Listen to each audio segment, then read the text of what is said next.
Hello बच्चों, मेरे YouTube channel Deepa स्वामी में आपका स्वागत है। आज की क्लास में हम देखेंगे क्लास 10th का साइंस का सेकंड चैप्टर अम्ल क्षारक एवं लवण, इसका पार्ट 2। इससे पहले हमने इसका पार्ट 1 कर लिया है। पार्ट 1 में हमने देखा था कि अम्ल क्षारक एवं लवण की सामान्य विशेषताएं क्या हैं, सूचक के प्रति इनका क्या क्या व्यवहार होता है। पार्ट 1 का वीडियो का लिंक और इस चैप्टर के जो नोट्स हैं कंप्लीट, उनकी पीडीएफ का लिंक, दोनों का लिंक मैंने डिस्क्रिप्शन बॉक्स में आपको प्रोवाइड करवा दिया है। तो वहाँ से आप पीडीएफ डाउनलोड करके नोट्स भी प्राप्त कर सकते हैं और वीडियो भी देख सकते हैं। और अगर आप मेरे चैनल पर पहली बार आए हैं तो सबसे पहले उसको सब्सक्राइब करें, बेल आइकन को दबाएं ताकि मेरे आने वाले वीडियोस की नोटिफिकेशन आपके पास जल्द से जल्द पहुंच सके। तो आज की क्लास में हम चर्चा करते हैं अब इसका पार्ट 2, जिसमें हम देखेंगे दैनिक जीवन में काम में आने वाले कुछ महत्वपूर्ण लवण जो कि हमारे सिलेबस में हैं। तो सबसे पहले जो हमारे कोर्स में है वो है हमारा NaCl, सोडियम क्लोराइड। उसके बाद आएगा NaOH, sodium hydroxide, Na2CO3, sodium carbonate,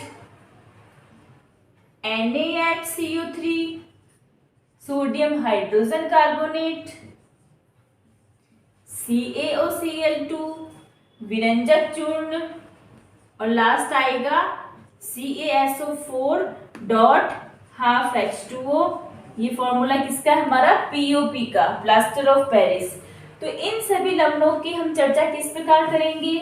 सबसे पहले हम देखेंगे इनका रासायनिक नाम, कि जो भी हमारे अणुसूत्र है उसका नाम क्या है। कि जैसे NaCl का नाम क्या होगा? Sodium chloride, NaOH sodium hydroxide, Na2CO3 sodium carbonate, sodium hydrogen carbonate, calcium oxychloride, calcium sulphate का अर्ध हाइड्रेट, क्योंकि इसमें जल के अणु आधे हैं इसलिए हम इसे क्या कहेंगे? अर्ध हाइड्रेट। तो ये सारे क्या है? इनके रासायनिक नाम है। फिर आएगा इनका साधारण नाम। साधारण नाम क्या होता है? कि दैनिक जीवन में जब हम इन लवणों को काम में लेते हैं तो हम बोलचाल की भाषा में कॉमन नेम में इनको क्या बोलते हैं? जैसे NaCl को क्या बोलते हैं? नमक। NaOH क्या होता है? Caustic soda. Na2CO3 साबुन बनाने में, सर्फ बनाने में काम में आता है तो इसको हम क्या बोलते हैं? धावन सोडा। NaHCO3 पकौड़े वगैरह बनाने में काम में आता है तो इसको क्या बोलते हैं? खाने का सोडा, मीठा सोडा या बेकिंग सोडा। CaOCl2 विरंजक चूर्ण होता है और ये हमारे क्या है? Plaster of Paris. तो ये सारे इनके क्या है? साधारण नेम। फिर हम इनकी चर्चा करेंगे कि इनका निर्माण किस प्रकार होता है, कौन कौन सी विधियां हैं जिससे हम इन लवणों को बनाते हैं। उसके बाद आएगा भौतिक गुण। कोई भी पदार्थ होता है उसके भौतिक गुण क्या होते हैं? भौतिक गुण वे गुण होते हैं जिनसे पदार्थ की आंतरिक संरचना में, उसके रासायनिक संरचना में कोई परिवर्तन नहीं आता है, कोई नया पदार्थ नहीं बनता है, न उसका अणुसूत्र बदलता है। उससे हम क्या बोलते हैं? भौतिक गुण बोलते हैं। जैसे पदार्थ की अवस्था पता कर रहे हैं, उसका रंग क्या है, उसका टेम्परेचर क्या है, उसकी घुलनशीलता क्या है। तो ये सब जब हम पता करते हैं तो क्या होता है? पदार्थ की आंतरिक संरचना में परिवर्तन नहीं आता है, कोई नया पदार्थ नहीं बनता है। तो ऐसे गुण क्या कहलाते हैं? भौतिक गुण कहलाते हैं। भौतिक गुण के बाद आएगा रासायनिक गुण। रासायनिक गुण क्या होता है? इसमें रासायनिक परिवर्तन हो जाता है रासायनिक गुणों में। तो रासायनिक परिवर्तन होने की वजह से क्या होगा? कि इसमें रासायनिक अभिक्रिया होगी और कुछ नया पदार्थ बनेगा। नया पदार्थ बनने से पदार्थ की प्रकृति बिल्कुल ही बदल जाएगी। तो इसमें इनकी चर्चा करेंगे। और लास्ट हमारे आएगा इनका उपयोग, कि इन लवणों का उपयोग हम दैनिक जीवन में कहाँ कहाँ करते हैं, क्या क्या नए पदार्थ इनसे बनाए जा सकते हैं।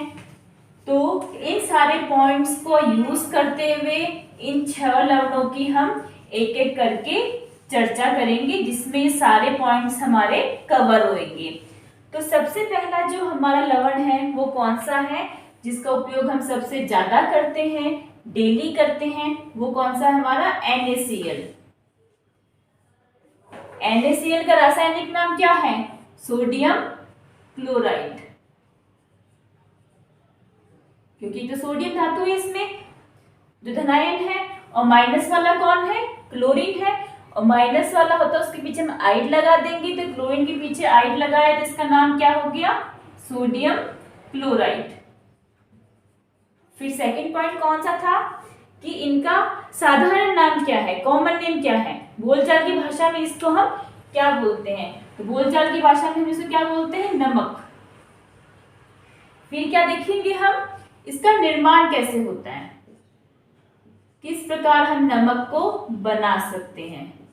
तो नमक को बनाने की दो विधियां हैं। पहली विधि कौन सी है? जिससे हम क्या करते हैं? नमक को प्रयोगशाला में बनाते हैं, लेबोरेटरी में बनाते हैं। प्रयोगशाला में नमक किस प्रकार बनता है कि जब हम कोई भी प्रबल अम्ल जैसे हमने लिया HCl, उसकी अभिक्रिया हमने किससे करवाई? प्रबल क्षार। तो नमक बनाने के लिए प्रबल क्षारक हम कौन सा लेंगे? NaOH। जब हमने इससे इसकी अभिक्रिया करवाई तो क्या होगा कि एक क्रियाकारक का जो धनायन है दूसरे के ऋणायन से जुड़ेगा। तो यहाँ पर ये प्लस का है, ये माइनस का है, यहाँ पे ये प्लस का, ये माइनस का है, तो इसका ऋणायन इसके धनायन से जुड़ेगा और क्या बना लेगा? ये NaCl, और पीछे क्या बच गया? H2O। ये हमारा क्या है? सोडियम क्लोराइड या नमक। ये जो अभिक्रिया होती है इसमें ऊष्मा भी निकलती है साथ में। तो ऊष्मा निकलने की वजह से हम इस अभिक्रिया को क्या बोलते हैं? ऊष्माक्षेपी। ऊष्माक्षेपी वह रासायनिक अभिक्रिया होती है जिसमें अभिक्रिया संपन्न होने के बाद में ऊष्मा का उत्सर्जन होता है, ऊष्मा बाहर निकलती है, उसे हम क्या बोलते हैं? ऊष्माक्षेपी। एक्सोथर्मिक, एक्सो यानी एग्जिट, बाहर निकलना।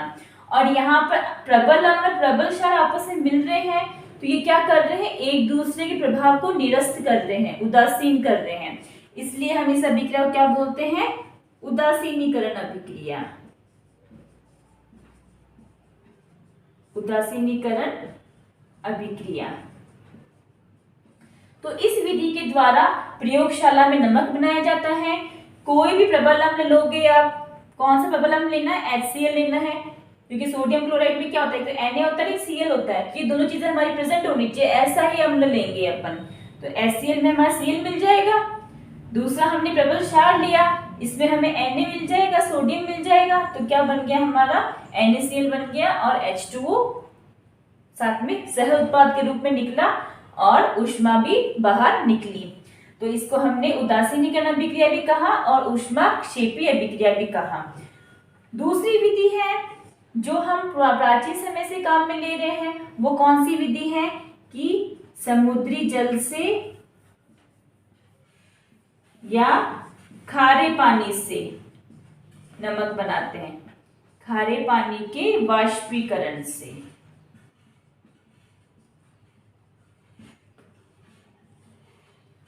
समुद्री जल से खारे पानी से नमक कैसे बनाते हैं कि समुद्र किनारे या जहां भी खारे पानी की झील होती है उसके नजदीक क्या करते हैं? क्यारियां बना ली जाती हैं, उन क्यारियों के अंदर वो खारा पानी डाल दिया जाता है। जब सूर्य का प्रकाश उस पानी के ऊपर गिरेगा तो क्या होगा? उसमें जो पानी है वो होगा भाप बनकर उड़ जाएगा। तो जब जल है वो भाप बनकर उड़ता है सूर्य के प्रकाश के द्वारा या कहीं से भी गर्मी प्राप्त करके, तो उसे हम क्या बोलते हैं? वाष्पीकरण। तो वाष्पीकरण विधि के द्वारा वो पानी हमारा भाप बन के उड़ जाएगा और पीछे हमारे नीचे क्या रह जाएगा? नमक। लेकिन इस प्रकार जो हम नमक प्राप्त करते हैं वो हमारा शुद्ध नहीं होता है, क्योंकि पानी में तो काफी अशुद्धियां होती हैं, तो वो अशुद्धियां हमारी नमक में भी पीछे रह जाएगी। तो हम क्या करेंगे? फिर उस नमक को प्योर करेंगे, उसका शुद्धिकरण करेंगे, उसको रिफाइन करेंगे, फिर हम उसको खाने में काम लेंगे। सीधे ही हम इसको खाने में काम नहीं ले सकते हैं। तो इस विधि के द्वारा हमारा प्राचीन समय से नमक बनाते आ रहे हैं, समुद्री जल और खारे पानी के द्वारा। राजस्थान में भी खारे पानी से नमक बनाया जाता है, आपको मालूम है। सांभर में है, डीडवाना में है, वहाँ पे खारे पानी की झीलें हैं, तो वहां क्या होता है, नमक का उत्पादन किया जाता है। निर्माण के बाद में नेक्स्ट पॉइंट आता है इनके रासायनिक गुणधर्म। के से पहले हम क्या देखेंगे, इनके भौतिक गुणधर्म। भौतिक गुणधर्म में सबसे पहले इसका रंग देखते हैं। नमक का रंग कैसा है, सफेद श्वेत। भौतिक अवस्था कैसी होती है इनकी, ठोस होती है। तो नमक कैसा है, श्वेत ठोस पदार्थ है। और पानी में घुलाते ही नमक घुल जाता है, पानी में डालते ही, तो अपन क्या लिखेंगे, जल में घुलनशील या जल में विलय। और क्या है इसके भौतिक गुण, अभी हमने चर्चा की थी कि लवण जो है, नमक जो है वो कैसे बनता है, प्रबल अम्ल और प्रबल क्षार को मिलाने से बनता है। तो इस प्रकार एक दूसरे प्रभाव को निरस्त कर देते हैं, उदासीन कर देते हैं, इसलिए इनकी प्रकृति कैसी होती है, उदासीन। न तो ये अम्लीय होंगे और न ही ये क्षारीय होंगे, इनकी प्रकृति कैसी होगी, उदासीन। उदासीन होने के कारण इनकी पीएच का मान क्या होगा, 7। पीएच के द्वारा हम इनकी प्रकृति पता कर सकते हैं कि अम्लीय है कि क्षारीय है। तो जिनके पीएच का मान 7 होता है वो न तो अम्लीय होते हैं न क्षारीय होते हैं, कैसे होते हैं, उदासीन होते हैं। और इनकी क्या विशेषता है कि ये आयनिक यौगिक हैं। आयनिक यौगिक क्या होते हैं, वे यौगिक जो अपने आयनों में टूट जाते हैं। तो नमक भी है, वो कौन से आयनों में टूट जाएगा, Na+ और Cl- में। कब टूटेगा, जब इसका हम जलीय विलयन बनाएंगे तब अपने आयनों में टूट जाएगा। नेक्स्ट क्या है कि ये चालकता के प्रति क्या व्यवहार है, चालकता यानी कि इनमें धारा प्रवाहित होती है या नहीं होती है। जिसमें से विद्युत धारा प्रवाहित होती है उसे हम क्या कहते हैं, सुचालक कहते हैं। और अगर इसमें से विद्युत धारा प्रवाहित नहीं होगी तो हम इन्हें क्या कहेंगे, कुचालक या अचालक कहेंगे। तो जैसे ही हम नमक को ठोस अवस्था में होता है, तो अगर नमक हमारा ठोस अवस्था में है, फिर अब इसमें से हम धारा प्रवाहित करेंगे, विद्युत धारा, इलेक्ट्रिसिटी, तो क्या होगा, यह इसमें धारा प्रवाहित नहीं होगी, यह कुचालक की तरह व्यवहार करेगा। क्यों करेगा कि ठोस अवस्था में ये अपने आयनों में नहीं टूटेगा। धारा प्रवाहित होने के लिए, सुचालक होने के लिए क्या जरूरी है कि उस विलयन में, उस पदार्थ में आयंस प्रेजेंट होने चाहिए, वो अपने आयनों में विभाजित होना चाहिए। तो यहाँ पे क्या होगा, जैसे ही ठोस अवस्था में है तो ये अपने आयनों में नहीं टूटेगा। लेकिन जैसे ही मैंने इसको पानी में घोल दिया, पानी में घोलते क्या होगा, जो इसका जलीय विलयन है वो इसके आयनों में टूट जाएगा। तो जलीय विलयन को हम क्या बोलते हैं, एक्वस सॉल्यूशन। तो इसका जो जलीय विलयन होगा नमक का, इसके लिए हम NaCl लिख करके और नीचे हम AQ भी लिख सकते हैं, जिसका मतलब यही है कि नमक का जलीय विलयन, aqueous solution of sodium chloride. इसमें जैसे हम धारा प्रवाहित करेंगे, विद्युत धारा प्रवाहित करेंगे, तो क्या होगा, यह अपने आयनों में टूट जाएगा, Na+ और Cl-। तो इन आयनों की वजह से क्या होगा, धारा प्रवाहित होने लग जाएगी और ये कैसा होगा, सुचालक पदार्थ होगा। नेक्स्ट आता है पॉइंट इसका गलनांक, कि नमक का गलनांक क्या होता है। गलनांक किसे कहते हैं, वह तापमान जिस पर पदार्थ की अवस्था द्रव हो जाती है। गलनांक को सामान्य भाषा में क्या बोलते हैं, पिघलना। पिघलेगा कौन, कोई ठोस पदार्थ है, वो पिघल के किस में चेंज होगा, द्रव अवस्था में। तो कोई भी ठोस, वह न्यूनतम तापमान जिस पर वह ठोस से द्रव में बदल जाए, तो उस तापमान को हम क्या बोलते हैं, गलनांक। तो गलनांक में क्या होता है कि ठोस पदार्थ द्रव में बदल जाता है। तो नमक का जो गलनांक होता है वो बहुत ही उच्च होता है, बहुत ही हाई होता है। बहुत जल्दी नमक, ऐसे नहीं कि थोड़ा सा हमने गर्म करना शुरू किया और नमक है वो पिघल गया। उसका जो गलनांक है कितना है, 1081 केल्विन। इतना टेम्परेचर अपन अगर हम नमक को देंगे तो नमक हमारा पिघल जाएगा। केल्विन क्या है, केल्विन हमारे टेम्परेचर की इकाई है, जिसे हम शॉर्ट में K से लिखते हैं। फ़ारेनहाइट, केल्विन, डिग्री सेंटीग्रेड, ये सारी हमारी टेम्परेचर की इकाई है। तो नमक का जो गलनांक है वो कितना होता है, उच्च होता है, 1081 केल्विन होता है। तो ये सारे हमने क्या देखे अभी, नमक के भौतिक गुण, सोडियम क्लोराइड के भौतिक गुण के बाद हम चर्चा करेंगे इनके रासायनिक गुण, कि नमक है वो कौन कौन सी रासायनिक अभिक्रियाएं देते हैं, इनसे कौन कौन से नए उत्पाद प्राप्त किए जा सकते हैं। तो अब आता है नमक का रासायनिक गुण।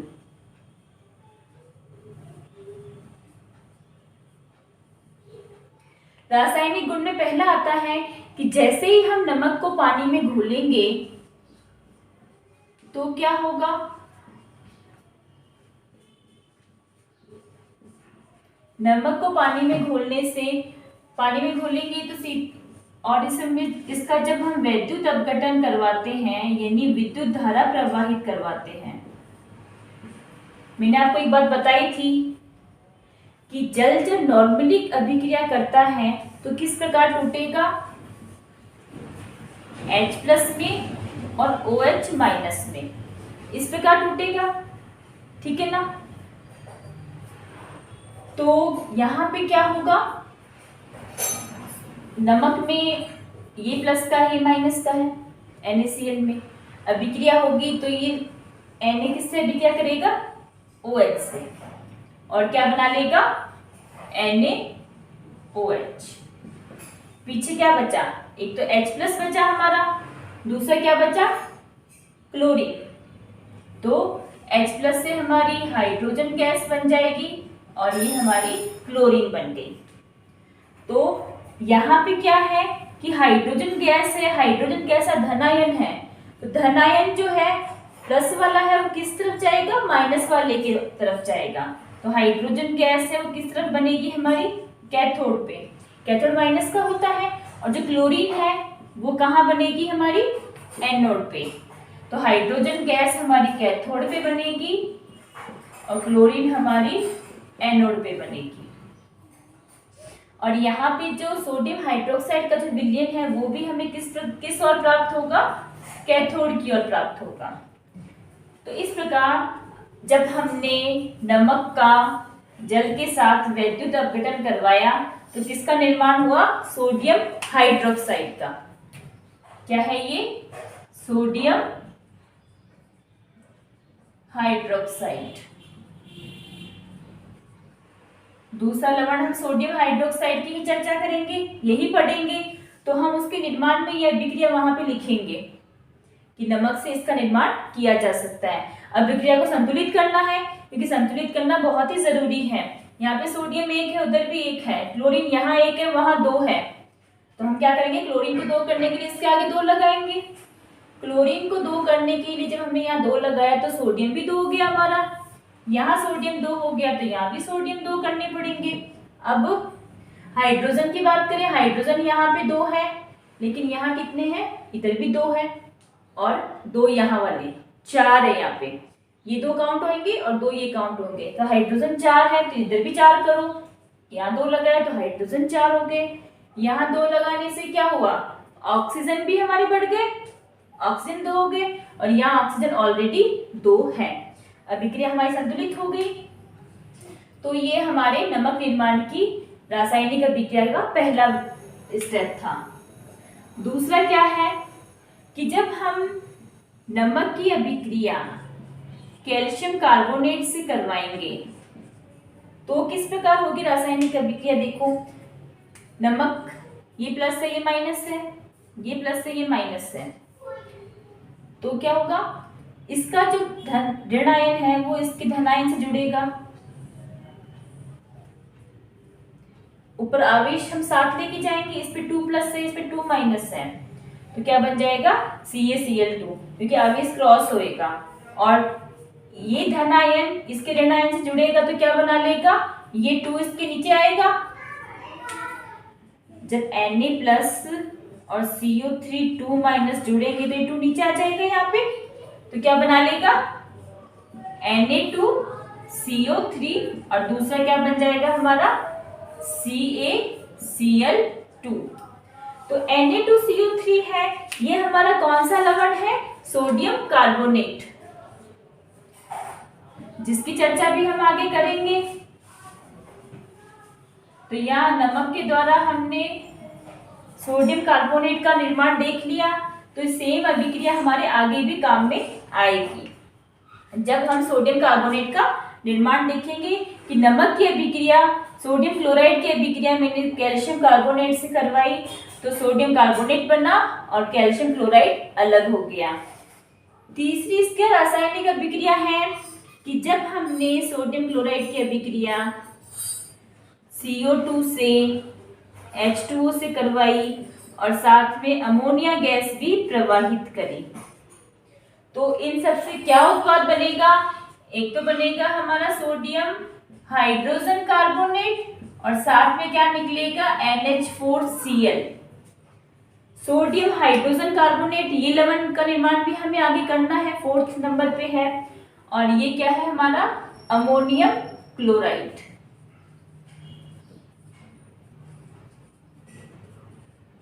ये है अमोनियम क्लोराइड और ये क्या है? Sodium hydrogen carbonate. तो ये तीनों जो रासायनिक अभिक्रिया है आगे हमारे निर्माण की विधि, इन तीनों लवणों के निर्माण की विधि में काम में आएगी कि नमक से हम सोडियम हाइड्रोक्साइड कैसे प्राप्त करेंगे, नमक से सोडियम कार्बोनेट कैसे बना सकते हैं और सोडियम हाइड्रोजन कार्बोनेट कैसे बना सकते हैं। तो इस अभिक्रिया को हमें आगे भी याद रखना है, ध्यान रखना है। तो ये इसके रासायनिक गुणधर्म हो गए कि नमक से हमने क्या क्या रासायनिक अभिक्रिया करी, क्या क्या नए उत्पाद बनाए। रासायनिक गुण के बाद में आता है इसके उपयोग कि नमक का हम दैनिक जीवन में कहाँ कहाँ उपयोग करते हैं। तो सबसे पहला जो हमारा सबसे कॉमन उपयोग है वो कौन सा है? भोजन में, कि हम नमक को खाने में काम में लेते हैं। दूसरा हम क्या काम में लेते हैं नमक को? खाद्य परिरक्षण में, खाद्य परिरक्षण, फूड प्रिजर्वेटिव।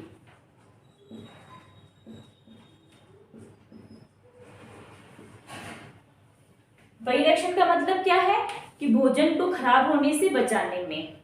तो अगर हम भोजन में जब नमक की मात्रा ज्यादा डाल देते हैं तो क्या होता है कि उसमें से, उस खाद्य पदार्थ में से जो भी पानी है वो बाहर निकल के आ जाता है, वो जल्दी सूख जाता है, तो पानी की वजह से भोजन खराब होता है।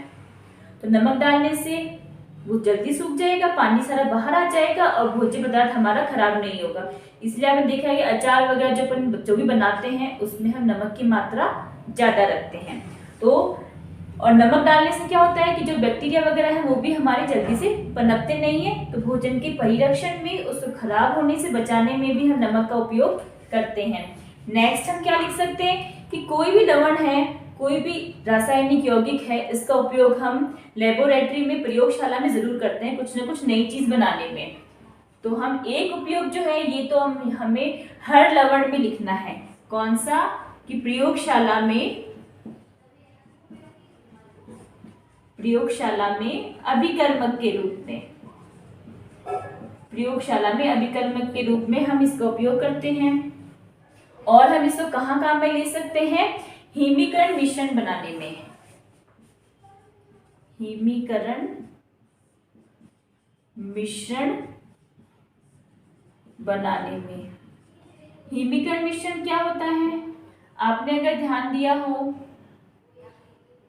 कि जब भी हम आइसक्रीम वगैरह बनाते हैं, बाजार की आइसक्रीम खाते हैं, तो अपन ने देखा उसमें थोड़ा नमक, अगर आप उससे कंटेंट देखोगे कि क्या क्या उसमें डला हुआ है तो उसमें नमक भी लिखा हुआ होगा कि इसमें साल्ट भी है। तो नमक डालने से क्या होता है, कोई भी पदार्थ होता है उसका जो फ्रीजिंग पॉइंट है, हिमांक है, जमने का जो पॉइंट है, वो क्या होता है? कम हो जाता है। कम होने से क्या होगा? वो बहुत ज्यादा देर तक बहुत ज्यादा ठंडा रहता है। इसलिए नमक का उपयोग हम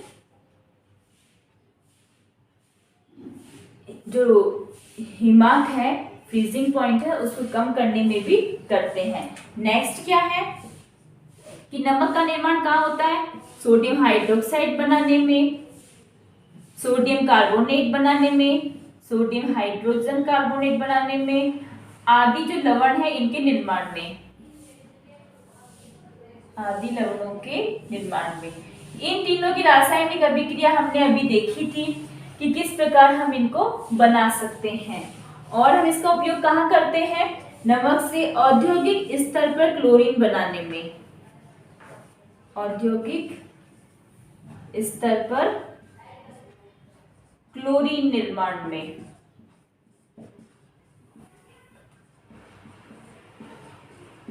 जब हमने नमक को पानी में घोला था तो हमने देखा था कि एनोड के ऊपर क्लोरीन बन रही थी। तो इस प्रकार औद्योगिक स्तर पर क्लोरीन का निर्माण करने में भी हम नमक का उपयोग कर सकते हैं।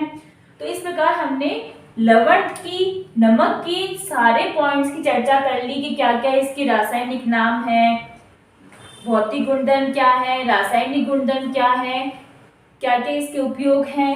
नमक के बाद में हमारा आता है दूसरा, नमक के बाद, सोडियम क्लोराइड के बाद दूसरा लवण हमारा आता है NaOH, जिसका रासायनिक नाम क्या है? Sodium hydroxide. Na सोडियम का सिंबल है और OH जो है वो कौन सा ऋणायन है? हमारा हाइड्रोक्साइड ऋणायन है, जो कि बहुपरमाणुवीय ऋणायन है।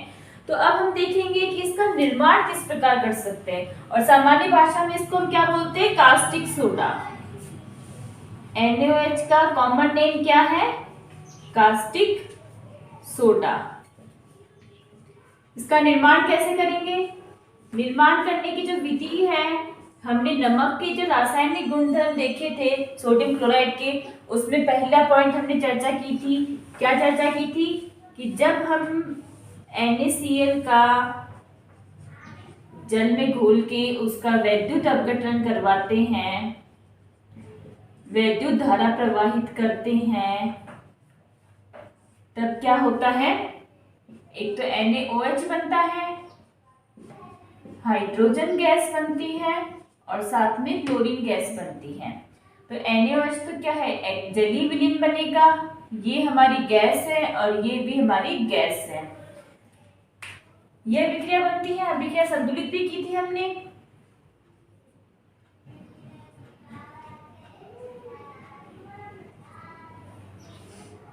और क्या है? जो सोडियम हाइड्रोक्साइड और जो हाइड्रोजन है वो हमारे कहाँ बन रहे थे? कैथोड पे। और जो क्लोरीन गैस है वो कहाँ बन रही है? एनोड पे। तो ये जो सोडियम हाइड्रोक्साइड है ये क्या है? एक क्षारक है, प्रबल क्षारक है, प्रबल क्षार है सोडियम हाइड्रोक्साइड, हमें पता है। तो इस प्रकार इस अभिक्रिया में किस किस का उत्पादन हो रहा है? एक तो हमारे प्रबल क्षारक का हो रहा है और एक क्लोरीन गैस का निर्माण हो रहा है। तो प्रबल क्षार और क्लोरीन इन दोनों के निर्माण होने की वजह से हम इस प्रक्रिया को क्या बोलते हैं? क्लोर क्षार प्रक्रिया। इसको हम क्या बोलते हैं? क्लोर क्षार प्रक्रिया। तो इस प्रकार सोडियम हाइड्रोक्साइड का निर्माण किस प्रकार होता है? जब हम सोडियम क्लोराइड का जलीय विलयन में विद्युत धारा प्रवाहित करते हैं तो उसका वैद्युत अपघटन होता है। वैद्युत अपघटन होने से सोडियम हाइड्रोक्साइड बनता है और हाइड्रोजन गैस और क्लोरीन गैस मुक्त होती हैं। सोडियम हाइड्रोक्साइड और हाइड्रोजन ये कैथोड पे बनते हैं और क्लोरीन गैस जो है वो एनोड की तरफ बनती है, क्योंकि एनोड हमारा धनायन का होता है और क्लोरीन हमारी ऋणायन है, तो इसलिए असमान ध्रुवों की ओर ही गमन इनका होता है। तो ये प्रक्रिया कौन सी हो गई? हमारे सोडियम हाइड्रोक्साइड के निर्माण की। तो इस निर्माण में इस अभिक्रिया में क्लोर क्षार प्रक्रिया में 3 उत्पाद बनते हैं, सोडियम हाइड्रोक्साइड, हाइड्रोजन और क्लोरीन। ये तीनों उत्पाद हमारे लिए काम के हैं। सोडियम हाइड्रोक्साइड के क्या क्या यूजेस हैं वो तो अभी हम लास्ट में चर्चा करेंगे इसमें। और हाइड्रोजन के क्या क्या यूज हैं? हाइड्रोजन हमें पता है विस्फोटक होती है, तो जो भी हमारे ईंधन है या विस्फोटक है उसमें हम हाइड्रोजन गैस का उपयोग करते हैं। दूसरा, हाइड्रोजन का उपयोग कहाँ होता है? खाद्य निर्माण के लिए हमें क्या चाहिए? अमोनिया चाहिए होती है। तो अमोनिया के निर्माण में हाइड्रोजन का उपयोग किया जाता है। गुब्बारे में हवा भरने में हाइड्रोजन गैस हल्की होती है, तो हवा भरने में इसका उपयोग करते हैं। क्लोरीन का उपयोग कहाँ होता है? क्लोरीन हमारे कीटनाशक है, तो अगर कहीं कीटनाशक का या रोगाणुनाशक के रूप में इसका उपयोग करना है तो हम क्लोरीन का उपयोग करते हैं। क्लोरीन एक ऑक्सीकारक है, तो ऑक्सीकारक के लिए इसका उपयोग किया जाता है। ऑक्सीकारक में इसका उपयोग होता है। विरंजन यानी अगर किसी का रंग उड़ाना है कहीं पे तो वहां पे भी हम किसका उपयोग करते हैं? क्लोरीन का उपयोग करते हैं। तो इस प्रकार सोडियम हाइड्रोक्साइड के निर्माण में साथ में जो भी हमारे दो अन्य उत्पाद बनते हैं वो भी हम काम में लेते हैं। इसके भी बहुत सारे यूज होते हैं। तो अभी हमने क्लोरीन के हाइड्रोजन के यूजेस भी देख लिए, इसका निर्माण देख लिया। अब किसकी चर्चा करेंगे कि सोडियम हाइड्रोक्साइड के भौतिक गुणधर्म कैसे होते हैं। तो सोडियम हाइड्रोक्साइड जो होता है साबुन के जैसे चिकना होता है, सफेद होता है। इसके भौतिक गुणधर्म क्या है?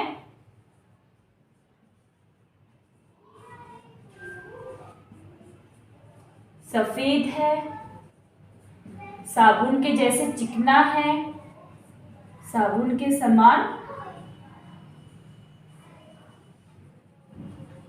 चिकना होता है और जल में विलय है।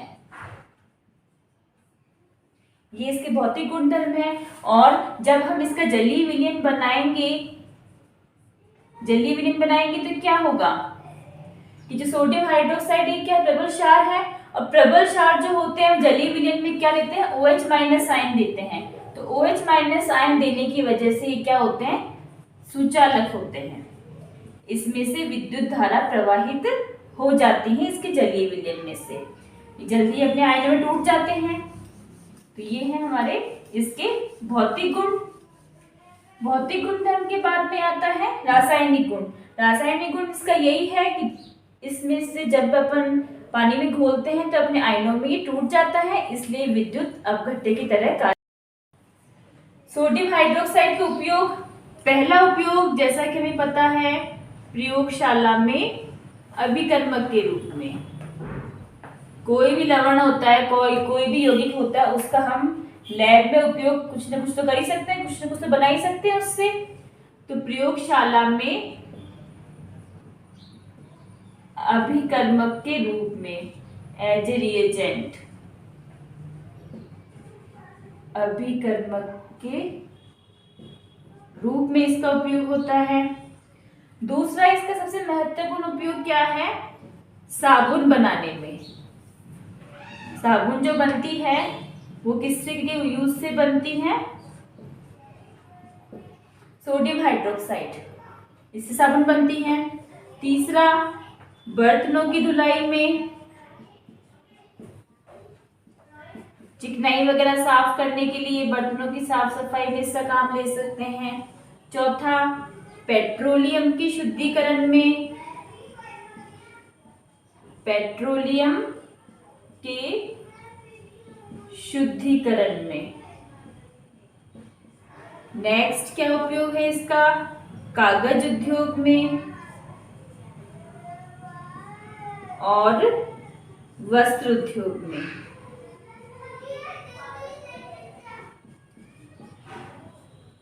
ये सोडियम हाइड्रोक्साइड के उपयोग है कि कहाँ कहाँ इसका उपयोग हम कर सकते हैं, क्या क्या इससे हम बना सकते हैं।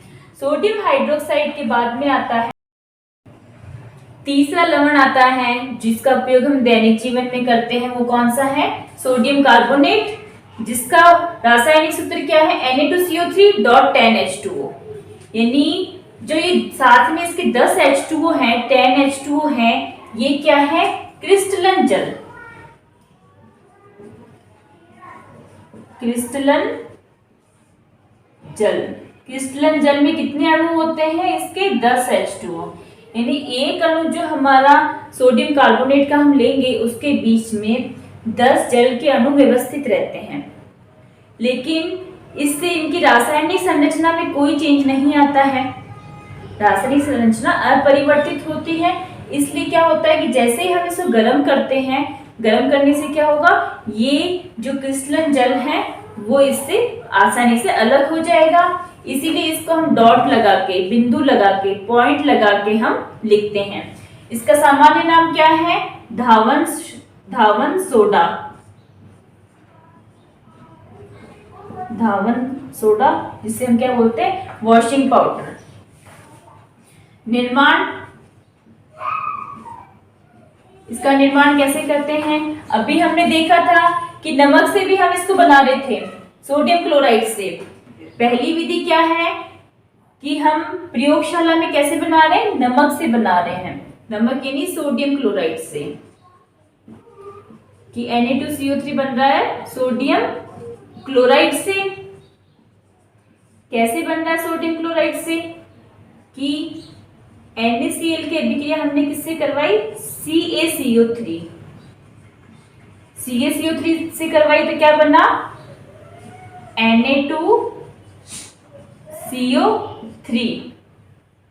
ये जो Na है और ये CO3 आपस में जुड़ गए और इस पीछे क्या बच गया, कैल्शियम क्लोराइड, CaCl2। जब ये रासायनिक अभिक्रिया होगी तो किस प्रकार होगी, Na और Cl है, दोनों पे 1 आवेश है, और कैल्शियम और कार्बोनेट इस पे क्या है, दोनों पे 2 आवेश है।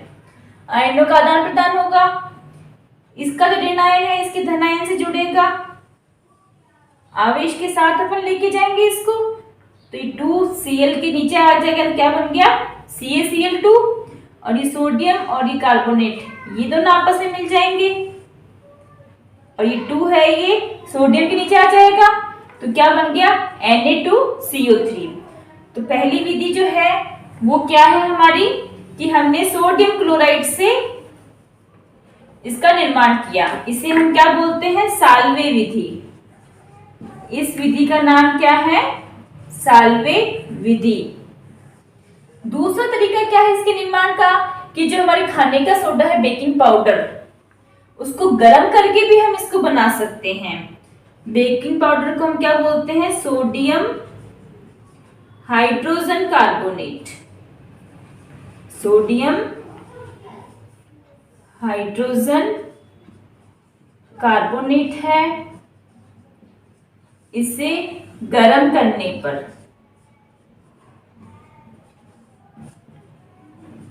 सोडियम हाइड्रोजन कार्बोनेट है, जो बेकिंग पाउडर है, उसको गर्म करते हैं हम, तो भी इसका निर्माण हो जाता है। सोडियम हाइड्रोजन कार्बोनेट का फॉर्मूला क्या है, NaHCO3। Na से सोडियम हो गया, H से हाइड्रोजन हो गया, और CO3 से क्या हो गया, कार्बोनेट। जब मैंने इसको गर्म किया, ये डेल्टा का सिंबल क्या है, गर्म करने के लिए होता है, तो किसका निर्माण हो जाएगा, Na2CO3 का निर्माण होगा, H2O निकलेगी, बनेगा, और साथ में CO2 गैस मुक्त होगी। अभिक्रिया को संतुलित करेंगे, यहाँ पे इधर सोडियम 1 है, इधर 2 है, इधर भी 1 इधर बढ़ाना पड़ेगा, यहाँ भी 2 कर दो, सोडियम 2 हो गए, हाइड्रोजन यहाँ पे 2 है, आगे 2 लगे हुए हैं, तो सबके लिए है ये 2, यहाँ 2 है, कार्बन यहाँ पे 2 है, कार्बन यहाँ भी 2 है, एक ये रहा और एक ये रहा। ऑक्सीजन यहाँ कितने हैं, 6, 2 को हम 3 से गुणा करेंगे, 6 ऑक्सीजन है, यहाँ कितने हैं, 3 ये रहे, 3 और 1 4, 4 और 2 6। अभिक्रिया हमारी संतुलित हो गई, इसका निर्माण हो गया Na2CO3 का। यहाँ पे भी किसका निर्माण हुआ, Na2CO3, जो Na2CO3 क्या है हमारा, कैल्शियम कार्बोनेट। अब क्या है, जो सोडियम कार्बोनेट, सोडियम कार्बोनेट है, उसमें साथ में हमें क्या करना है, 10 जल के अणु भी जोड़ने, तब हमारा सही सोडियम कार्बोनेट बनेगा, धावन का सोडा।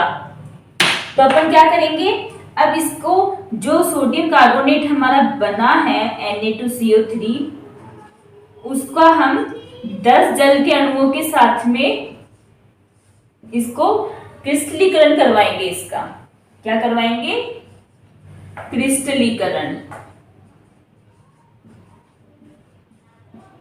क्रिस्टलीकरण यानी जो सोडियम कार्बोनेट को हम पानी में घोल के फिर घोलते हैं, तो जब वापस ठोस अवस्था में हमें प्राप्त होगा, तो 10 जो जल के अणु वो इससे जुड़ जाएंगे, और क्या बन जाएगा Na2CO3.10H2O। तो अब जो ये हमारा जो फाइनल फॉर्मूला है, ये हमारा क्या है, सही धावन का सोडा है। तो इसका निर्माण कैसे किया हमने, धावन सोडा सोडियम कार्बोनेट का। पहली विधि कौन सी थी हमारी, साल्वी विधि। साल्वी विधि में क्या होता है कि हम सोडियम क्लोराइड की अभिक्रिया कैल्शियम कार्बोनेट से करवाएंगे, तो हमारा Na2CO3 बनेगा, CaCl2 अलग होगा। दूसरी विधि क्या थी कि सोडियम हाइड्रोजन कार्बोनेट को गर्म करने पर, बेकिंग पाउडर है उसको मैंने गर्म किया तो भी हमारा Na2CO3 बना। अब ये जो Na2CO3 इन दोनों विधियों से हमें प्राप्त हुआ है, उसका हम जल के साथ में क्रिस्टलीकरण करवाएंगे। क्रिस्टलीकरण करवाएंगे तो क्या होगा, ये जो 10 जल के अणु हैं वो इससे जुड़ जाएंगे और फाइनल फॉर्मूला क्या बन जाएगा, Na2CO3.10H2O। तो ये सवाल कई बार पूछा जाता है कि सोडियम कार्बोनेट में क्रिस्टलन जल के अणुओं की संख्या कितनी होती है। तो ये हमें एग्जैक्ट नंबर याद रखना है कि सोडियम कार्बोनेट में क्रिस्टलन जल के 10 अणु होते हैं। अब आता है कि सोडियम कार्बोनेट की भौतिक अवस्था क्या होती है। तो भौतिक अवस्था ठोस है इसके भौतिक गुण इसके सामान्य ही है कि पहला क्या है, ठोस है, सफेद रंग का है, श्वेत रंग का है, और क्या है कि जल में विलय है। जैसे हम इसको पानी में डालेंगे तो जल में विलय हो जाएगा। और क्या है, ये आर्द्रताग्राही है। आर्द्रताग्राही का मतलब क्या, हाइग्रोस्कोपिक, यानी वातावरण की नमी को है वो सोख लेता है। भौतिक गुणधर्म के बाद क्या आता है, रासायनिक गुणधर्म।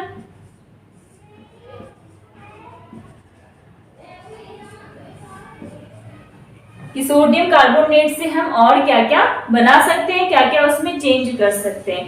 तो पहला क्या है, सोडियम कार्बोनेट क्षारीय विलयन है। पहला गुणधर्म क्या है कि सोडियम कार्बोनेट की नेचर कैसा होता है कि ये क्षारीय विलयन है। ये जब इसको घोलेंगे तो हमें क्षारीय विलयन प्राप्त होगा पीएच से, जब इसका टेस्ट करेंगे लिटमस पेपर से। दूसरा क्या है कि जब हम इसको गर्म करते हैं सोडियम कार्बोनेट को, 10H2O को गर्म करने पर क्या होगा, ये 10 जल के अणु हैं वो अलग हो जाएंगे और हमें क्या प्राप्त होगा, Na2CO3 प्लस 10H2O। ये इसके रासायनिक गुणधर्म हो गए। अब चर्चा करें इसके उपयोग की, कि इसका उपयोग हम कहाँ कहाँ कर सकते हैं। पहला उपयोग तो वही हमारा जो बहुत ही सामान्य है कि प्रयोगशाला में अभिकर्मक के रूप में, प्रयोगशाला में अभिकर्मक के रूप में इसका उपयोग होता है। दूसरा हम क्या करते हैं इसका उपयोग, कपड़ों की धुलाई में, कपड़ों की धुलाई में इसका उपयोग करते हैं, क्योंकि क्या है ये धावन सोडा है तो कपड़ों की धुलाई में इसका उपयोग होगा। तीसरा क्या है, वो भी बहुत इंपॉर्टेंट है, जल की कठोरता दूर करने में, जल की कठोरता दूर करने में। हार्डनेस ऑफ वाटर क्या होता है कि पानी अगर हमारा मृदु होगा, सॉफ्ट होगा, तो उसमें साबुन जो है झाग इजीली दे देता है। लेकिन जो पानी ऐसा होता है कहीं का जो बहुत ही कठोर होता है, हार्ड होता है, उसमें साबुन नहीं लगती है, पीने के लिए भी वो काम का नहीं होता है। तो उस कठोरता को दूर करने के लिए हम किसका उपयोग करते हैं, सोडियम कार्बोनेट का।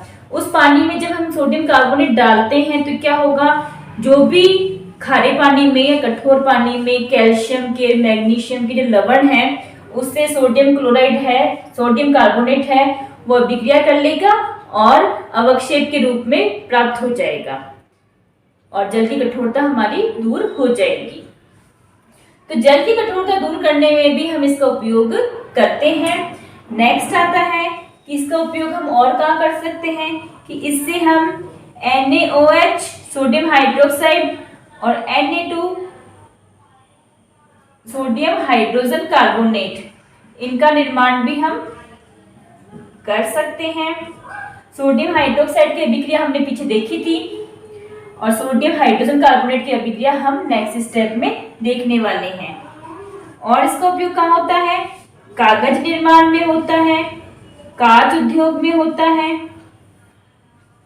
कांच निर्माण में, कागज निर्माण में हम सोडियम कार्बोनेट का उपयोग करते हैं। नेक्स्ट आता है सोडियम हाइड्रोजन कार्बोनेट। चौथा हमारा लवण आता है NaCO3, जिसे हम क्या बोलते हैं? Sodium hydrogen carbonate.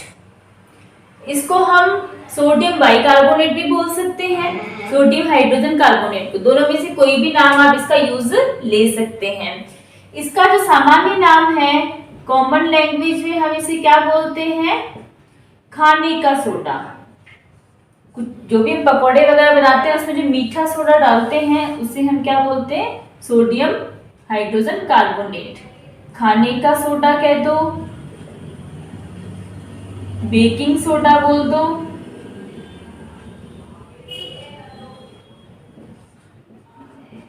या और क्या बोलते हैं इसको? मीठा सोडा। ये इसके नाम कौन से हैं? सामान्य बोलचाल की भाषा में इनके नाम हम काम में लेते हैं। सोडियम बाइकार्बोनेट का निर्माण करना है। निर्माण करने के दो तरीके हैं। पहला क्या है कि सोडियम कार्बोनेट से हम इसको बनाएंगे, सोडियम कार्बोनेट।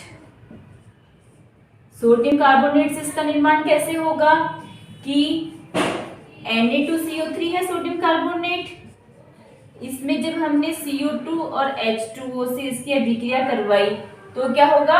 हमारे सोडियम बाइकार्बोनेट का निर्माण होगा। अभिक्रिया संतुलित करें। यहाँ पे सोडियम 2 है, इधर भी 2 करने पड़ेंगे। इधर 2 करने के लिए क्या करना पड़ेगा? हमारे उत्पाद तो एक ही है तो अपने को यही 2 लगाने पड़ेंगे। यहाँ 2 लगाने से हाइड्रोजन भी 2 हो गए, इधर भी हाइड्रोजन ये 2 है, कार्बन यहाँ पे 2 है, इधर भी 2 है, एक ये रहा और एक ये रहा। ऑक्सीजन कितने हैं यहाँ पे? 6। 2 को 3 से गुणा किया 6, और यहाँ कितनी ऑक्सीजन? 3 और 2 5, 5 और 1 6। अभिक्रिया हमारी संतुलित हो गई। तो पहली विधि कौन सी है कि सोडियम कार्बोनेट से हमने इसकी सोडियम बाइकार्बोनेट का निर्माण किया। दूसरी विधि हमारी क्या है कि सोडियम क्लोराइड से इसका निर्माण करना है। सोडियम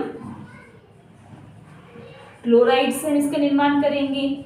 जो विधि हमने सोडियम क्लोराइड के रासायनिक गुणधर्म में देखी थी, कैसे बनाएंगे कि सोडियम क्लोराइड की अभिक्रिया हमने H2O से, CO2 से और NH3 क्या है? अमोनिया। अमोनिया से करवाई तो क्या बनेगा हमारा? एक तो सोडियम बाइकार्बोनेट बनेगा और साथ में NH4Cl हमारी मुक्त होगी।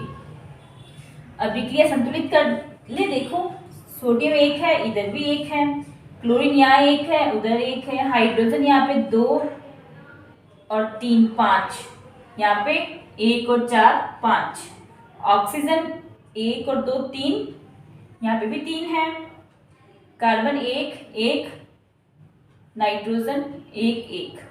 अभिक्रिया हमारी संतुलित है। तो इस प्रकार हमारे सोडियम हाइड्रोजन कार्बोनेट जो बेकिंग सोडा है उसके निर्माण की 2 विधि है। पहली विधि क्या है? सोडियम कार्बोनेट से बनाना है हमको, और दूसरी विधि क्या है? सोडियम क्लोराइड से सोडियम हाइड्रोजन कार्बोनेट का निर्माण करना है। निर्माण के बाद आता है इसका उपयोग क्या है। तो सोडियम हाइड्रोजन कार्बोनेट का जो मेन उपयोग है, जिससे इसका सामान्य नाम प्रचलित है, वो क्या है? बेकिंग सोडा, यानी खाने का सोडा। तो हम भोज्य पदार्थों में इसका उपयोग करते हैं। किस प्रकार करते हैं? जब भी हम कोई पकोड़े बनाते हैं, खमीर उठाते हैं, खमन वगैरह हम बनाते हैं, तो उसमें क्या करते हैं? मीठा सोडा डालते हैं, बेकिंग पाउडर डालते हैं। तो बेकिंग पाउडर डालने से क्या होगा? वो सॉफ्ट हो जाते हैं, फूल जाते हैं, नरम हो जाते हैं, स्पंजी बन जाते हैं। क्यों बनते हैं? क्या रासायनिक अभिक्रिया होती है? देखो, सोडियम हाइड्रोजन कार्बोनेट को जब भी हमने भोज्य पदार्थों में डाला, हमने उसको गर्म किया। गर्म करने से क्या होगा? एक तो हमारा Na2CO3 बनेगा, H2O बनेगी और ये CO2 गैस है वो बाहर निकलेगी। तो ये CO2 गैस है, ये बाहर निकलने की वजह से क्या होते हैं, वहां पे छिद्र हो जाते हैं। उस जगह CO2 गैस बाहर निकल गई, इसलिए वो अपने को स्पंजी फूले हुए दिखाई देते हैं। और क्या बनता है? Na2CO3। Na2CO3 क्या काम आता है? साबुन बनाने में काम में आता है। इसीलिए अपन जब कभी भी पकौड़ों में ज्यादा मीठा सोडा डाल देते हैं तो साबुन के जैसा कड़वा टेस्ट हमारे आने लग जाता है। तो सबसे महत्वपूर्ण उपयोग क्या है कि भोज्य पदार्थों को सॉफ्ट, नरम, स्पंजी बनाने में हम सोडियम हाइड्रोजन कार्बोनेट का उपयोग करते हैं। क्या होती है अभिक्रिया? इसे गर्म करने पर Na2CO3 बनेगा, H2 बनेगा, CO2 गैस मुक्त होगी। अब ये तो इसका पहला महत्वपूर्ण उपयोग हो गया कि खाद्य पदार्थों को सॉफ्ट बनाने में, खाद्य पदार्थों को नरम व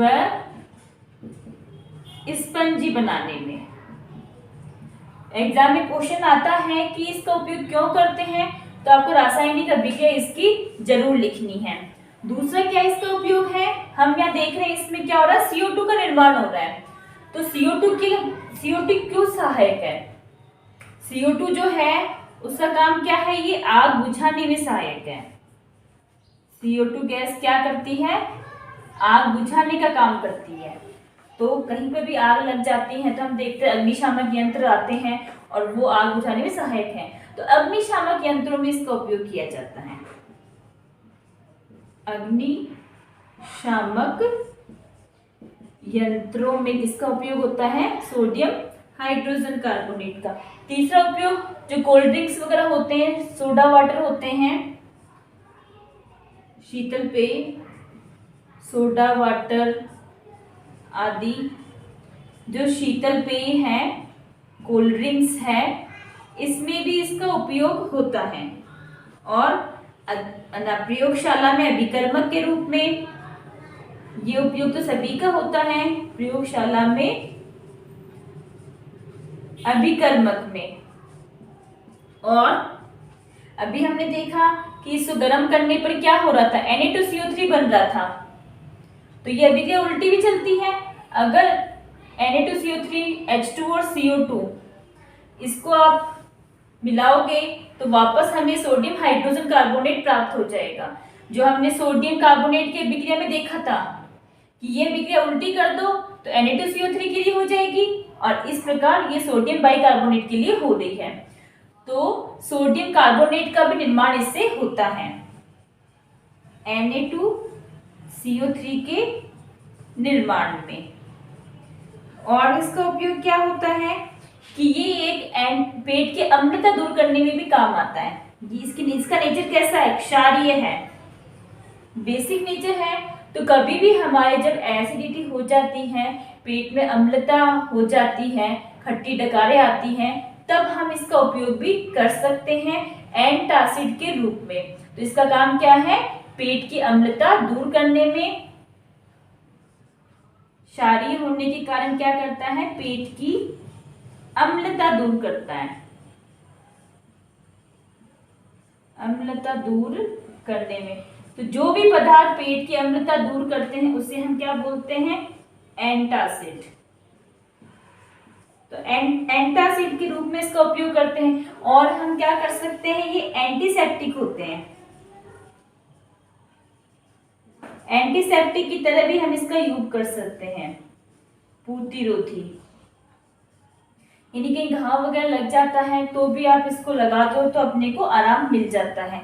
तो ये इसके उपयोग है कि कहाँ कहाँ हम सोडियम हाइड्रोजन कार्बोनेट का उपयोग कर सकते हैं।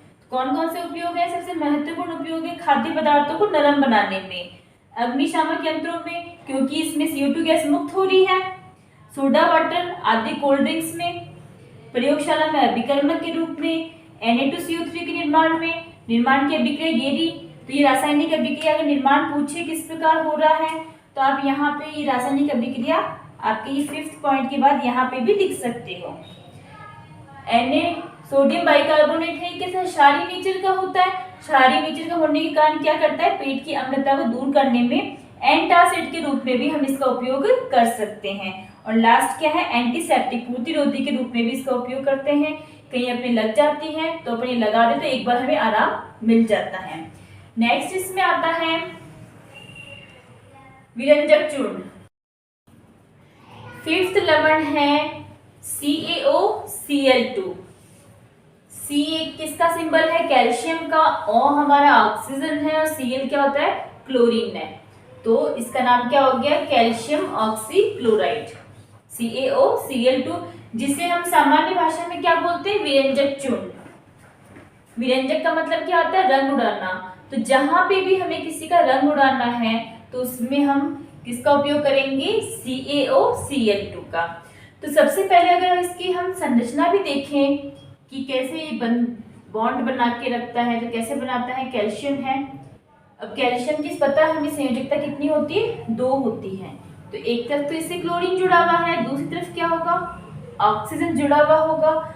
ऑक्सीजन की संयोजकता 2 होती है तो 2 बंध बनाएगी। एक बंध तो इसने कैल्शियम से बना लिया और दूसरा बंध किससे बना लेगा, ये क्लोरीन से बना लेगा। तो इस प्रकार से ये बंधित होता है। अब इसका निर्माण करेंगे। निर्माण किस प्रकार होता है, निर्माण कैसे करते हैं कि जो कैल्शियम हाइड्रोक्साइड है उसकी अभिक्रिया जब हम क्लोरीन से करवाते हैं। अब क्लोरीन गैस जो हमने नमक के उत्पादन में हमने देखा था, क्लोरीन का निर्माण हुआ था। नमक के उत्पादन में क्या था, नमक वाले टॉपिक में जब हमने सोडियम क्लोराइड को जब हमने जल में घोला था तो क्या हुआ था, एक तो सोडियम हाइड्रोक्साइड बन रहा था, क्लोरीन बन रही थी और हाइड्रोजन गैस बन रही थी। अभिक्रिया को संतुलित कर देंगे हम। तो ये जो क्लोरीन गैस है, यहाँ से भी हम क्लोरीन गैस को ले सकते हैं। इस क्लोरीन गैस की अभिक्रिया हमने कैल्शियम हाइड्रोक्साइड से करवाई तो विरंजक चूर्ण का निर्माण हो जाएगा। क्या बनेगा, CaOCl2 और साथ में H2O मुक्त हो जाएगी। अभिक्रिया संतुलित देखें है क्या, कैल्शियम इधर एक है, इधर भी एक है, ऑक्सीजन यहाँ 2 है, यहाँ भी 1 और 1 2, हाइड्रोजन यहाँ 2 है, वहां भी 2 है, क्लोरीन यहाँ 2 है, यहाँ भी 2। अभिक्रिया हमारी संतुलित हुई। तो विरंजक चूर्ण का निर्माण कैसे हुआ कि नमक का जब हमने जलीय वैद्युत अपघटन करवाया तो क्लोरीन गैस का निर्माण हुआ। इस क्लोरीन गैस की अभिक्रिया जब हमने कैल्शियम हाइड्रोक्साइड को हम क्या बोलते हैं, चूने का पानी, चूने का पानी कह दो या बुझा चूना कह दो, बुझा हुआ चूना में क्लोरीन गैस से अभिक्रिया करवाई बुझे चूने की, तो कैल्शियम ऑक्सीक्लोराइड बन गया और साथ में क्या हुआ, हमारे H2O अलग हुआ। तो ये किसका सूत्र है, हमारे विरंजक चूर्ण का, विरंजक चूर्ण का। इसके बाद आता है कि ये इसका निर्माण देख लिया कि हमने कैसे विरंजक चूर्ण का निर्माण किया। अब बात करते हैं कि इसके उपयोग क्या है। तो जैसा कि अभी हमने बताया कि विरंजक का मतलब क्या है, रंग उड़ाना। तो विरंजक चूर्ण का जो उपयोग होता है, मेन उपयोग हमारा क्या है, रंग उड़ाने में। तो किसी भी पदार्थ का रंग विरंजक चूर्ण किस प्रकार उड़ाएगा, तो विरंजक चूर्ण में जो ये क्लोरीन है, जब हम इसको, ये क्लोरीन ये मुक्त हो जाएगी जहां भी हम इसको अप्लाई करेंगे। तो जैसे ये क्लोरीन मुक्त होगी, ये क्या करेगी, वहां पे जो हमारा जल प्रेजेंट है, ये Cl2 है, ये जो वहां पे जल के अणु प्रेजेंट है उससे अभिक्रिया कर लेगा और क्या बना लेगा, HCl बना लेगा और एक ऑक्सीजन बनाएगा। ऑक्सीजन का एक ही अणु मुक्त, एक ही परमाणु मुक्त होगा। तो जब ऑक्सीजन का ओनली एक ही परमाणु होता है तो उसको स्वतंत्र अवस्था में ऑक्सीजन रहेगी नहीं, तो उसको हम किस प्रकार लिखेंगे, चौकोर बड़े कोष्ठक के अंदर। और इसको हम क्या बोलते हैं, या तो नवजात ऑक्सीजन बोलते हैं। इसका हमें नाम भी नीचे हाईलाइट करना है क्योंकि ये थोड़ा अलग हटके है और पहली बार हमारे साथ काम पड़ रहा है, बिल्कुल न्यू है। तो इसका नाम भी हमें लिखना है। नवजात ऑक्सीजन लिख सकते हो या क्या लिख सकते हो, परमाणुवीय ऑक्सीजन। वैसे नवजात ऑक्सीजन इसके लिए सबसे सही वर्ड है, परमाणुवीय ऑक्सीजन। यानी कैल्शियम क्लोराइड में कैल्शियम ऑक्सीक्लोराइड विरंजक चूर्ण में जो हमारी क्लोरीन मुक्त होती है, उस क्लोरीन की अभिक्रिया जब जल के अणुओं से होती है तो HCl बनेगा और नवजात ऑक्सीजन अलग होगी। अभिक्रिया संतुलित करेंगे, आगे 2 लगा दो। अब ये जो ऑक्सीजन है ये क्या करेगी, कोई भी रंगीन पदार्थ के ऊपर जब से जुड़ेगी, नवजात ऑक्सीजन रंगीन पदार्थ को पे क्या चेंज करती है, इसको रंगहीन बना देती है, इसका कलर उड़ा देती है। चाहे उसको कहीं भी अप्लाई करो, कागज पे करो तो भी ऐसा ही करेगी, कपड़े पे करो तो भी ऐसा ही करेगी, हमारी स्किन पे करते हैं तो भी ये ऐसा ही काम करेगी। तो मेन उपयोग ऐसा ही है कि ये रंगहीन क्यों करती है, किस प्रकार करती है। तो कोई भी एक क्वेश्चन बना ले, पूछ ले इसका कि विरंजक चूर्ण कपड़ों का रंग कैसे उड़ाता है, कागज का रंग कैसे उड़ाता है, कि इसका उपयोग हम विरंजक के रूप में क्यों करते हैं, तो हमें रासायनिक अभिक्रिया जरूर लिखनी है। अब हम चर्चा करेंगे कि इसका उपयोग हम कहाँ कहाँ करते हैं विरंजक चूर्ण का। तो पहला उपयोग क्या है, कपड़ों के विरंजन में, कपड़ों के विरंजन में। दूसरा कागज के विरंजन में, कागज के विरंजन में। तीसरा उपयोग हमें पता है, प्रयोगशाला में अभिकर्मक के रूप में, प्रयोगशाला में अभिकर्मक के रूप में। और इसका उपयोग क्या है कि जो क्लोरीन गैस जिसमें है, तो क्लोरीन गैस की वजह से इसका नेचर क्या होता है, क्लोरीन का नेचर क्या है कि रोगाणुनाशक है, तो रोगाणुनाशक में इसके रूप में इसका उपयोग करते हैं, रोगाणुनाशक में।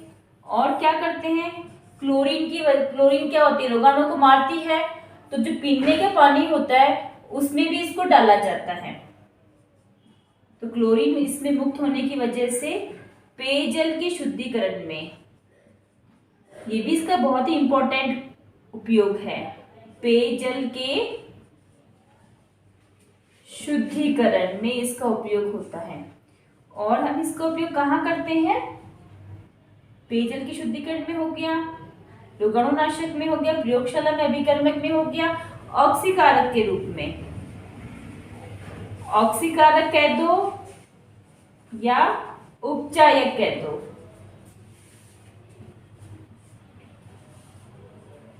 ऑक्सीकारक या उपचारक के रूप में भी इसका उपयोग किया जाता है। तो ये हमारे विरंजक चूर्ण के उपयोग हो गए कि रंग उड़ाने में होता है मेन, तो कपड़े का उड़ाओ, स्किन का उड़ाओ, कागज का उड़ाओ। दूसरा क्या है कि इसमें क्लोरीन गैस मुक्त होती है, तो क्लोरीन जो काम करती है वहां भी हम इसको उपयोग कर सकते हैं। रोगाणुनाशक के रूप में, पेयजल के शुद्धिकरण में। लास्ट हमारा लास्ट लवण है हमारा CaSO4.12H2O। CaSO4 फॉर्मूला किसका है हमारा, कैल्शियम सल्फेट का, और इसमें जल का आधा अणु जुड़ा हुआ होता है। आधा अणु जुड़ा होने के इसे क्या बोलते हैं, अर्ध हाइड्रेट। तो इसका नाम क्या हो गया, कैल्शियम सल्फेट का अर्ध हाइड्रेट। सामान्य भाषा में इसको हम क्या बोलते हैं, POP। POP यानी plaster of Paris, plaster of Paris. इसके निर्माण की बात करें कि इसका निर्माण किस प्रकार होता है, इसका निर्माण होता है जिप्सम से। जिप्सम का फॉर्मूला क्या है, CaSO4.2H2O। ये फॉर्मूला किसका है, जिप्सम का है। जिप्सम में जल के 2 अणु जुड़े होते हैं, जब हम इसको गर्म करते हैं तो क्या होता है, CaSO4.12H2O बनता है और 3 जल के अणु अलग हो जाते हैं। ये हमारे पीओपी का फॉर्मूला है। अब विक्रिया को संतुलित करेंगे। संतुलित क्यों करेंगे ये बताती हूँ। इधर 2 लगाया, इधर 2 लगाया, विक्रिया संतुलित हो गई। क्योंकि जो जल का जो आधा अणु है, आधा अणु को ये तो है नहीं कि आप एक अणु को काट के 2 टुकड़े कर दोगे, 2 टुकड़े तो हम कर नहीं सकते, अणु तो ऐसा ही रहेगा। तो इसलिए वो आधा अणु एक ही CaSO4 के लिए कैसे काउंट होगा कि 2 कैल्शियम सल्फेट के जो अणु होंगे उसके बीच में, दोनों के बीच में एक जल का अणु है, उसकी साझेदारी है। तो 2 के बीच में एक जल का अणु है, तो हमने क्या करा कि एक कैल्शियम सल्फेट के लिए आधा अणु बोल दिया। लेकिन जब हम प्रैक्टिकली करते हैं तो उसको आधा में काटते नहीं हैं, इसलिए हम क्या करते हैं, आगे 2 लगा देते हैं। तो 2 कैल्शियम सल्फेट के बीच में अब क्या हो गया, एक जल का अणु साझेदारी में कार्य करता है। तो जिप्सम को गर्म करने पर कैल्शियम सल्फेट .12H2O बनता है, जो पीओपी का फॉर्मूला है, और 3 जल के अणु हमारे मुक्त होते हैं। तो यहाँ पे देखो क्या ध्यान रखना है, एग्जाम में कंफ्यूजन कहाँ होता है कि जिप्सम में 2H2O थे या हमारे पीओपी में ½ H2O था। यहाँ एग्जाम में कंफ्यूजन हो जाता है। तो इसको अपन कैसे समझ सकते हैं, देखो जिप्सम जो है इसका हम उपयोग कहाँ करते हैं, सीमेंट बनाने में। जब सीमेंट का हम कंपोजिशन देखें तो उसमें एक हम जिप्सम भी ऐड करते हैं। अब सीमेंट तो पीओपी की तुलना में काफी ठोस होती है, कठोर होती है, हार्ड होती है। तो अपन ये भी ध्यान रख सकते हैं ये कठोर होती है इसलिए इसमें 2H2O है, और पीओपी सॉफ्ट है तो इसमें ½ H2O है।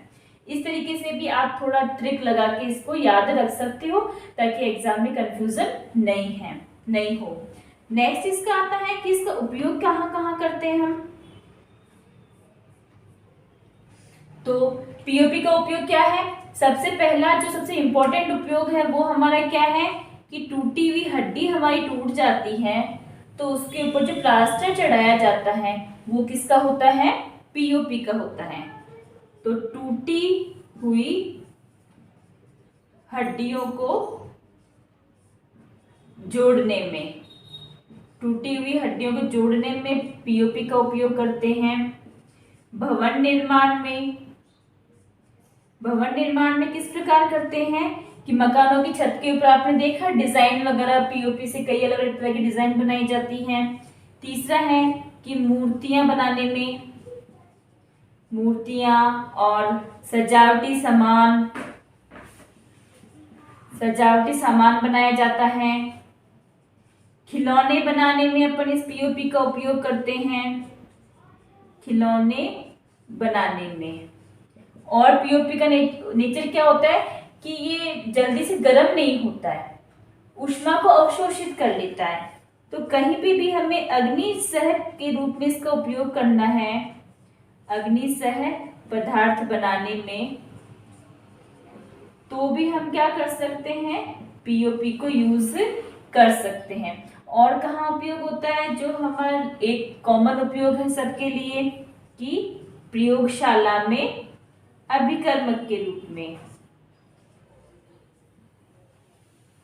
प्रयोगशाला में अभिकर्मक के रूप में। तो ये हमारे पीओपी के उपयोग हो गए, हड्डियों को जोड़ने में, भवन निर्माण में, मूर्तियां सजावटी सामान बनाने में, खिलौने बनाने में, अग्निशय पदार्थ बनाने में और प्रयोगशाला में अभिकर्मक के रूप में। नेक्स्ट आता है इसके बाद में, इस क्लास का लास्ट टॉपिक है हमारा क्रिस्टलाइन जल, क्रिस्टलाइन वाटर। क्रिस्टलाइन जल की चर्चा हम पहले कर चुके हैं। जो भी हमारे पदार्थ हैं उसके अणुओं के मध्य जो जल की मात्रा उपस्थित होती है, व्यवस्थित होती है, उसे हम क्या बोलते हैं, क्रिस्टलाइन जल कहते हैं। क्रिस्टलाइन जल जो होता है उस पदार्थ के अणुओं से कोई रासायनिक रूप से बंधित नहीं होता है, एक इलेक्ट्रोस्टैटिक फोर्स से ही वो बंधा हुआ होता है। तो सही परिभाषा क्या होगी इसकी कि लवण के एक सूत्र इकाई में जल के निश्चित अणुओं की संख्या क्रिस्टलन जल कहलाते हैं। यानी अणु, जल के अणुओं की संख्या अगर 10 है तो 10 ही रहेगी। आप इस 10 से 9 या 8 या 11 ये कुछ भी नहीं कर सकते। जल के अणुओं की संख्या हमारी बिल्कुल निश्चित फिक्स रहेगी। जल के अणुओं की संख्या बदलते ही हमारा पदार्थ भी बदल जाएगा। तो इसके कुछ एग्जाम्पल्स देखते हैं जो हमने अब तक पढ़ के आए हैं। पहला एग्जाम्पल जो अभी हमने लास्ट ही देखा था हमारे पीओपी वाले में कि जिप्सम था, जिसका फॉर्मूला क्या है CaSO4 डॉट ट्वाइस H2O, और पीओपी में क्या था CaSO4 डॉट हाफ H2O। तो जल के अणुओं की संख्या बदलते ही देखो हमारा पदार्थ का नाम भी बदल गया, इसके गुण भी बदल गए। इसलिए हमें क्रिस्टलन जल की अणुओं की संख्या बिल्कुल फिक्स याद करनी है। एग्जाम में ये पूछा जाता है। एक हमने देखा था जो हमारा Na2CO3 था, उसमें कितने थे जल के अणु 10। जब हम इनको गर्म करेंगे, ये अणु कब निकलेंगे जब हम इन पदार्थों को गर्म करेंगे। गर्म करेंगे तो क्या होगा Na2CO3 बन जाएगा और ये 10 जल के अणु मुक्त हो जाएंगे। और यहाँ पे भी हमें जल के अणु मुक्त करने हैं, 3 जल के अणु मुक्त होंगे। अभिक्रिया संतुलित कर दी। तीसरा एग्जाम्पल हमने देखा था FeSO4।